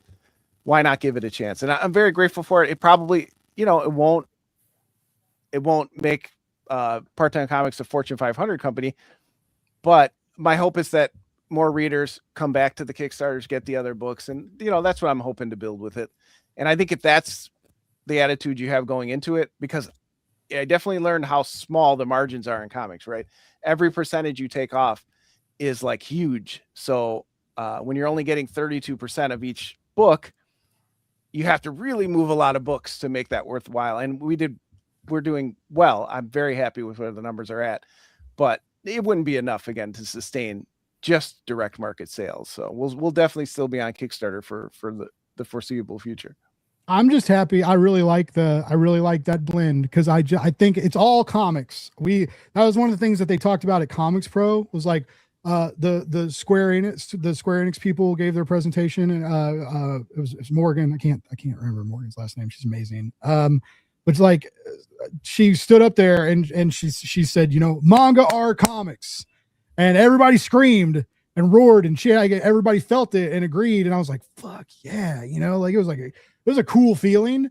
And it's just it's all one thing: Kickstarter, manga, crowdfunding, direct market. It's all comics, and we're all trying to make stuff. We're all trying to distract from the chaos, the horrors of life. Yeah, the horrors of life. We're all just trying not to get hit by goddamn Iranian missile, right? That's all I'm trying to do. I'm in Missouri. I don't have to worry. If you guys live on the fucking coast, I'm sorry. I'm in the middle too. I think we're okay. Might get smacked by a drone. I don't know. I'm be eating hot dogs in Kansas City while the world burns down. I don't give a shit. We're all going there. I do give a shit. But to Tommy's point in the chat, there's some crossover with Kickstarter, but you're right. Not everybody, most of the comic audience does not shop on Kickstarter or even the internet in general. They want to go in their shop. They want to buy their books, or maybe they do have an online retailer and they go through the solicit. So that I'm again incredibly grateful. I'm getting the book in front of the eyes of tons of people who would never, no matter how much I push it on the internet, they would never find it. So it's been cool. You doing retailer outreach on your own? A little bit, not a lot. Oh, wow. Who's too good to talk to retailers, John? It's more like the time, right? Like I have a couple that I have contacts with that I'll contact them. But I do think, honestly, you probably would have a better response if you had somebody who could, if I could call 300 shops every month it's in the thing, I would definitely want to do that. But it's too time consuming, with the day job and everything. No, that's crazy. I was just kind of thinking like, I wonder if that's like could that be a service? Like I'll call absolutely 100 retailers for you. God, that would suck. Though. That would I would like. You need like a comic book call center. Just for like, you do 20. You do 20. It would be rich. Yeah. And there's been a couple guys pop up that's swear by they have 40 or 50 retailers that they're in good contact with, and I'm hoping to build that through this, but so far I've only got about a half a dozen that I really I feel like I want to have at least some interaction with you outside of the cold call of, hey, buy my book. The David Papose always talked about like when he does Kickstarter, because Oz 3 is going to come eventually, but he keeps getting all these amazing gigs. So I get why it's not here yet. Like I wouldn't be like, I'm not going to write Speed Racer. I'm going to do my own book. God damn it. Like I'll be like, yeah, let's do this. So, I no blaming him, but Oz 3 is going to come out eventually. And I'm wondering because he did a lot of interviews for Oz 2, but he still didn't. He's got quite a bit more notoriety now, with all like his presence at Dynamite and stuff, and Dynamite. People, you can have your opinion about the covers and stuff they put out, but this nostalgia IP that they're marketing on, they're putting good creatives behind it. So like they're putting out sick books of like stuff we loved as a kid. It's kind of awesome. And didn't he just do Space Ghost for them? Yeah, he did. He's still doing Space Ghost. Like volume 2, I think, just came out, and then Speed Racer is with Mad Cave. Oops. Just kidding. I know what I'm talking about sometimes. But yeah, anyway. But so yeah, but I'm wondering if he'll do the deal of like Sean brought this up, and Dave did like 40 interviews in a 30-day Kickstarter. And I remember because the second time I interviewed him, because we kind of hit it off the first time, and we stay in touch kind of every now and then. I talk to him, and we were talking, and he was like, oh, Blake, I'm tired, man. He was like, you're my third interview, and I was like, fuck, man. I was like, I gotta like step it up, that's a lot, well, I mean, going back to our first subject where you talked about setting limits, and I kind of got to that point. I know John was saying it was also expounded on because of a tough time in his life, but really I've kind of come to that point as I've gotten older. I joke with you all the time, like, oh, your show's on too late, or Travis Gibb all the time, no, I can't come on. But I've really had to set those boundaries for myself, because I end up making the rest of the week miserable or burning myself out, because it's just harder after a certain age when you're working all day, you have kids and family, to get that energy up, because like you said, you don't want to show up to the show and be like, okay, it's my book. You know what I mean? So that's another example, kind of looping it back around in our conversation. You have to know your own limits, right? And yes, you do need to push yourself, right? Because that's what we want to do to achieve more. We have to, but when you've really reached your wall, listen to yourself, listen to your body, listen to that inner voice and say, you know what? Maybe 3 a day is too much. Maybe 6 a week is too much. Because you only have so much, energy in the day to be, and you'll end up, selling yourself short or giving a bad impression if you're just trying to do interviews for the sake of, cramming them in, Yeah. No, I say that and I'm still squandering in the. You're up late on my show after complaining about my show being too late. Yeah, no, cool. I just ruined you. I can't. Sorry, I ruined John Westhoff's week. Everybody, apologies to John's wife and kids. Already ruined because you're not going to be here, so I might as well be a bum. Oh yeah, you're gonna you're gonna be at C2E2 this weekend. What like table info? But what are you special plans? You doing W for Westhoff 25. Nice. They declined. I submitted a panel on the horrors of self-publishing and they declined it. I thought you were going to end at the horrors of self and I was like, fuck me, dude. We'll get let's get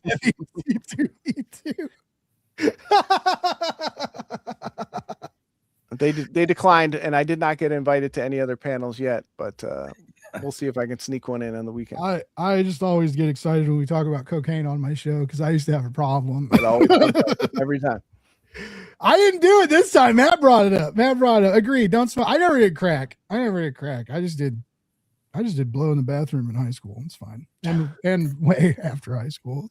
I did it the other day. No, I'm just kidding. I haven't done it in a long time. But it's weird. Like it's like quitting cigarettes. I don't smoke cigarettes. I don't drink anymore. But every New Year's Eve, because that when I was younger, that was like you always wanted to blow on New Year's Eve, right? Oh my God, especially when we worked in the bar, because it was just like, how are we going to survive this night if we don't all have cocaine? It was like a work requirement, right? Boy, how life has changed. Anyway, so but yeah, New Year's Eve is forever like associated with cocaine to me, and so every New Year's Eve, I'm like, it would make this New Year more fun, and it's like, no, Blake, bad. just shut up. You're not about that life anymore, young man. I'm not, dude. I'm not. Well, first, I wouldn't, even if I had money to blow. But it kills rich people now. Like, fuck that. Fuck that. I'm not going to. Oh, that's just embarrassing. Like, that's all I need is like someone to find me dead in my dead naked on my parents' floor with like porn playing in the back. What happened last night? Anyway, there's no other way for you to go out. Yeah, that's a great way to end the show, though. I'll tell you that much. John, you're on the East Coast, right? It's real late for him. Yeah. I mean, I still, but it's no big deal. All right. So honestly, guys, this was so fun. John, I really appreciate you coming in last minute. I appreciate it. I do real quick. I just want to shout out the campaign that I'm running, Sold to the Berserkers. Ooh. This has full penetration. I was very shocked when I was reading the preview. I've seen some smutty books and some titty books, right? But this is totally different. But it's fully painted. The artist usually does. Lucas Strati usually does covers only. And he's been working on this. It's taken a very, very long time for him to paint this first issue. But we just dropped this $60 metal variant. We just dropped that today. You get this, so you get there's a sexy print. I actually cropped that and did all that in Photoshop myself. Pretty happy with that. We're doing these vellum prints that, like, I guess this is big on Book Talk. You take the vellum and it's almost, you use it like a bookmark, but you can kind of see the words behind it. And then they take a picture for Bookstagram. We got those, and you get them with titties on them too. Ain't that neat? And then you get this sexy coaster. But it's a reverse Who doesn't want the sexy coaster? Oh wait, no, it's a magnet actually. So you can put it on your refrigerator. So when you're thirsty, you get thirstier.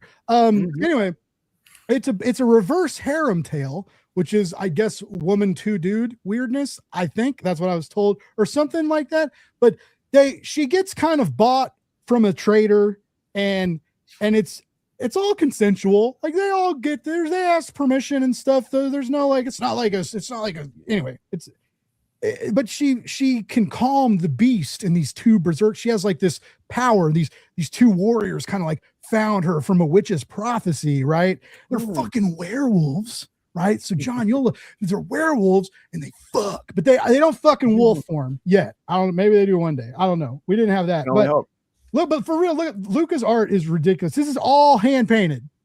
Like he's not digital. These are hand painted interiors.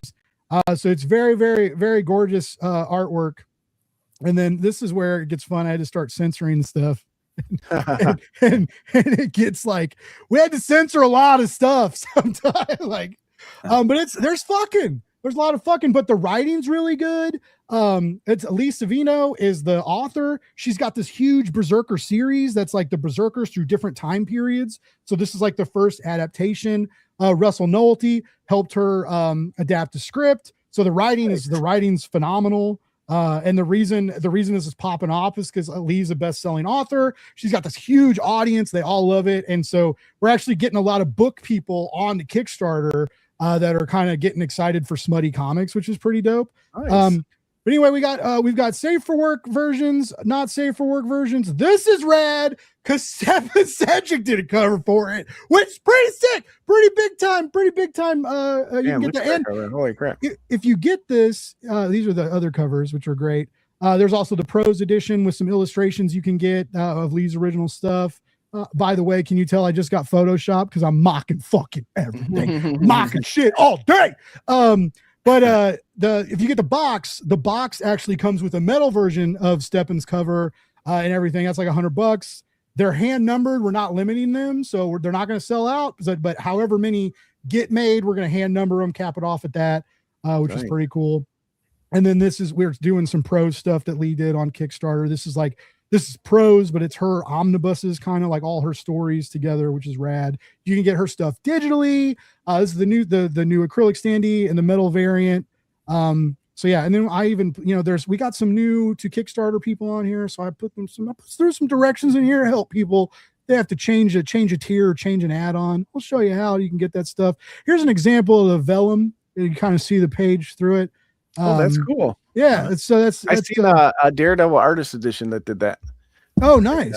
You could see where they overlaid stuff, and that was cool. But it didn't have Matt's dick out though. Well, it's Frank Miller, so maybe who knows? But yeah, so it's very cool. And then here's the team that worked on it.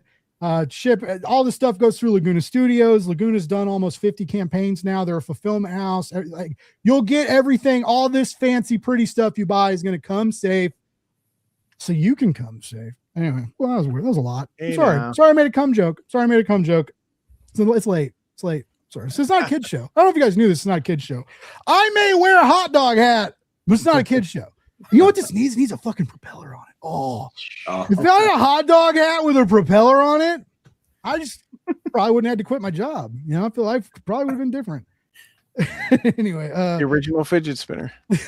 Ty says a lot like the old Bible pages, which were also great for rolling joints. I don't know if you ever smoked a Bible joint, but be blessed. All right, Sean, let us know social media stuff, places to follow you. Hit us with all that good Sean Wood stuff. Yeah, so Facebook, X, Blue Sky, even Reddit, TikTok-ish, I guess. But I'm Sean Wood _writer everywhere you can find me. If you want to reach out, talk about my comics, just talk about the process, talk about just comics in general. I'm all here for it. I love talking about all this stuff. I wish I could do this all day long, honestly. And one thing I didn't mention earlier too was I have one of these, which is my handmade Recon statue. It's my personal one. I put that on the campaign yesterday. So there's one of these left. It is made. It's at my house now, so you have no worries to not know this not coming. That's on the campaign now, and that's hold that up again, Sean. I made you. How did you make that?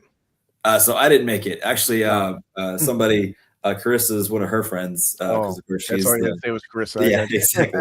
Merch queen. My God. Yeah. She reached out to somebody and he actually does like that's insane. Disney stuff and stuff. And it's there's like wires for Oh, man, Recon that's here. insane. I don't know if you can really see it, but yeah.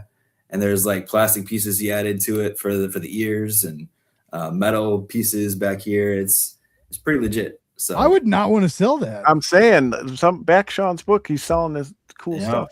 I sold 4 of them on the last campaign for Recon, and I wasn't going to put it up, but now I'm putting it up just to make sure that I can get to that funding at the end. Gotcha. It's worth it. Damn. The book is more worth it to me than anything else to get that out there in the world. So yeah, so that's there too. You guys talking about Carissa Grant, right? Oh yeah. Yeah.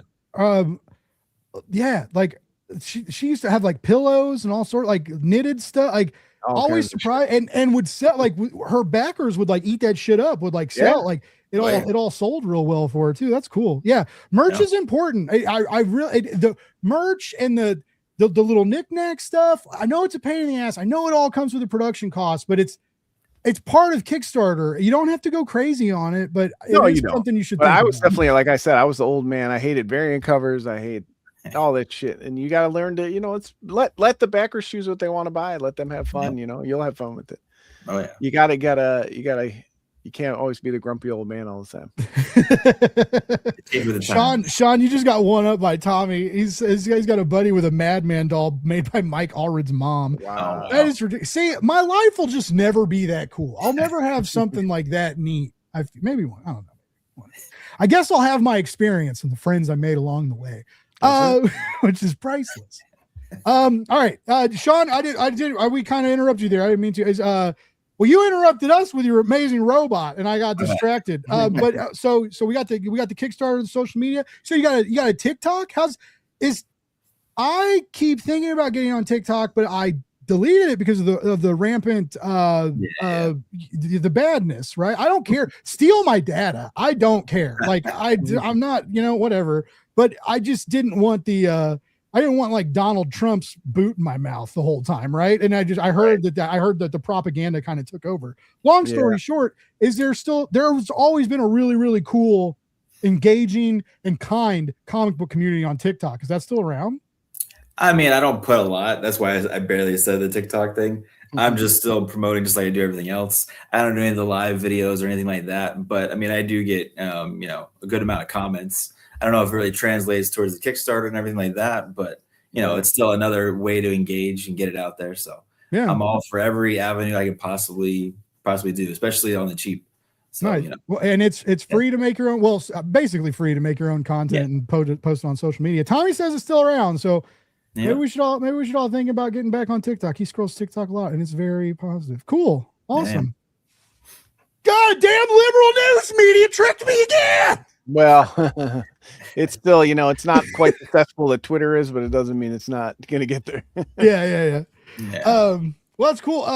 Awesome, Sean. I always do. I love having you on my show, and you always end with that same note of that you're always there for people to reach out to if they have questions, which I always think is wonderful. And then fucking sucks for John and I because we have to offer the same hand. Like, yeah, we'll be here if you have a question. No, I'm just kidding. But I love, again, one of the best parts about this community is that there are creators that maybe have done 1 or 2 campaigns, but they'll tell you, what they did wrong on that first one and how they fixed it on the second one, which is oftentimes priceless advice. There are people that will help you walk through shipping, navigate international shipping, what they did. There are professional shipping places that I recently found out that never heard a fucking pirate ship.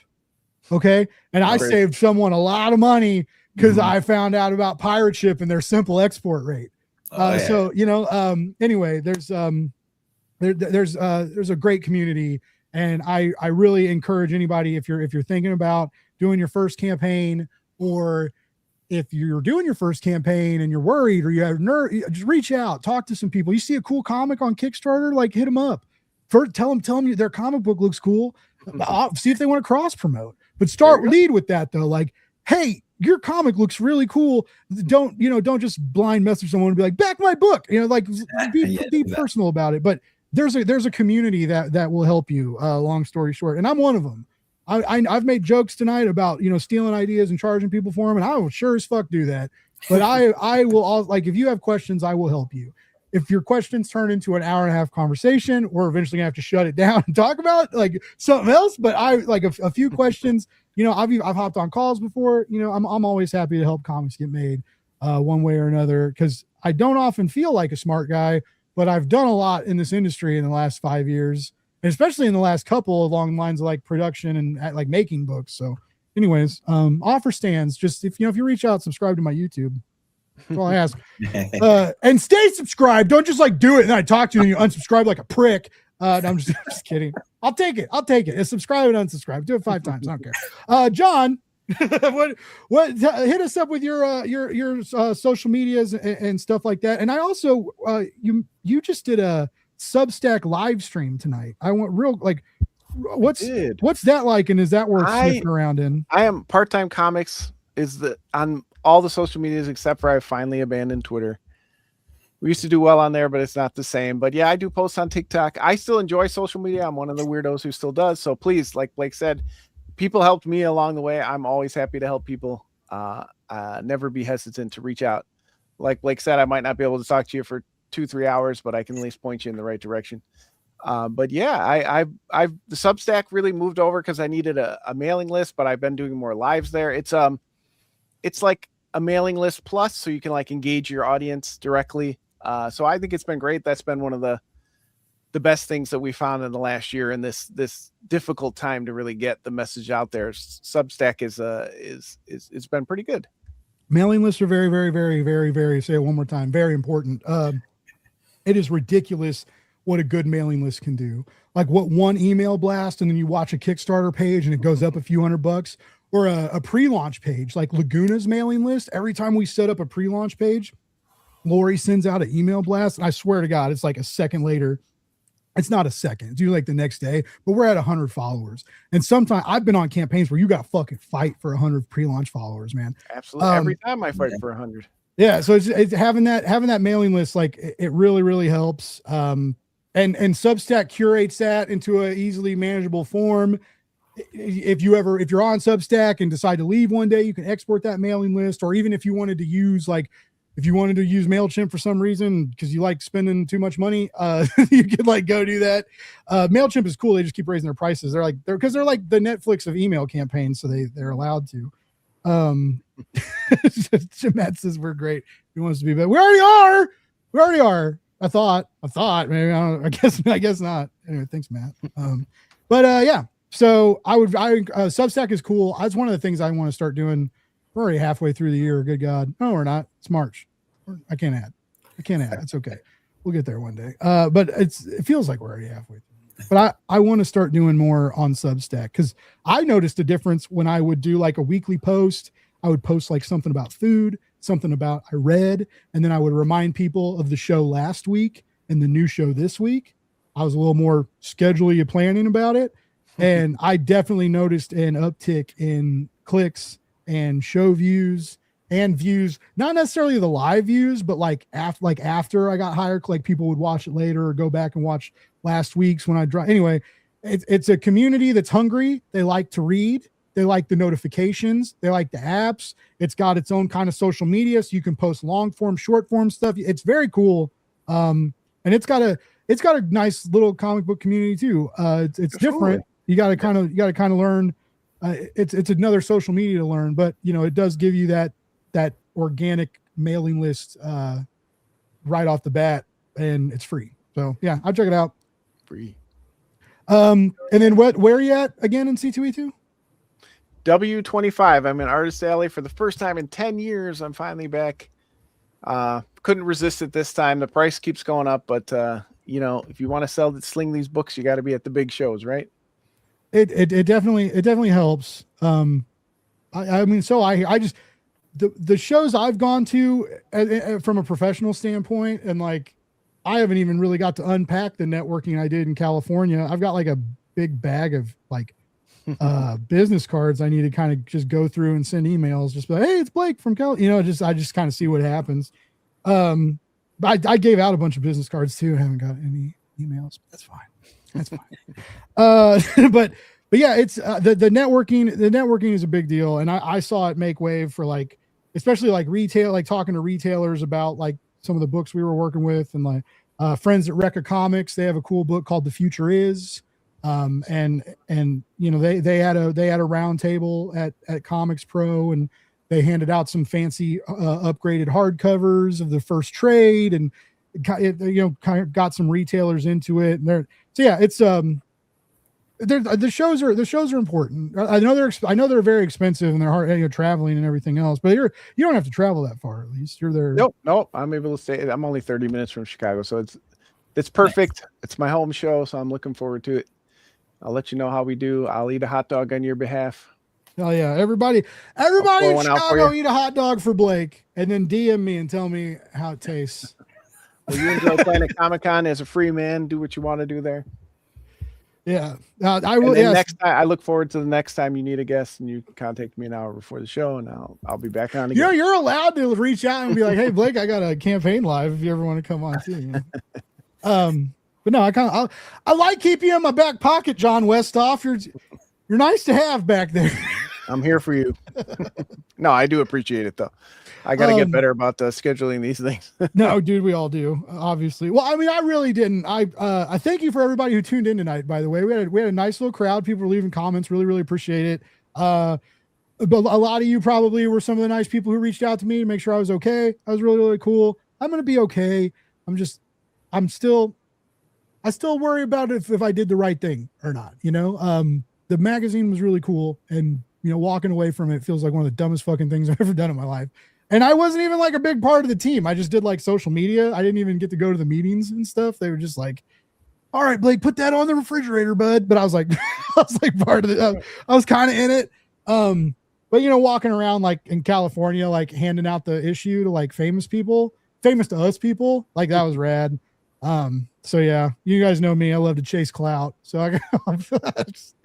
I'll be chasing that high for a while. I think it'll be a very long time before I experience anything like Comics Pro. And part of that has nothing to do with the job and everything to do with how magical that community anyway. So is. why not bow out? You know, when you're at the peak. You know. True. Yeah, I George Costanza did. Right. We're just like I made everybody laugh and bounced out. But I thank you, everybody who reached out and stuff. Like it always means a lot. You know, I try to give back to the community when I can, but I don't think I'll ever be able to give back the way this community is given to me. So like, thank you. And I'm going to cry. So we're going to end the show. And I hope everybody comes back next week because rockstar designer and indie creator Matt Harding will be back on the show. It's going to be great. And somebody else will probably be here too, but I don't know because we got to schedule some guests. And I'm not good at scheduling shit. John, I hope you guys have a great weekend, whatever you end up doing, whether you're at a convention or pizza parlor or Best Buy. I don't know what you guys do on the fucking weekends. Oh, everybody was great. Tommy, it was good talking to you, bud. Thanks for tuning in. I appreciate everybody. I mother buzzing love all of you. Okay. Thank you for being a part of my life, my digital life, my nerd life, and giving me all the support. We'll be back next week. If I see you in Kansas City at Planet Comic-Con, find the weirdo in the hot dog hat.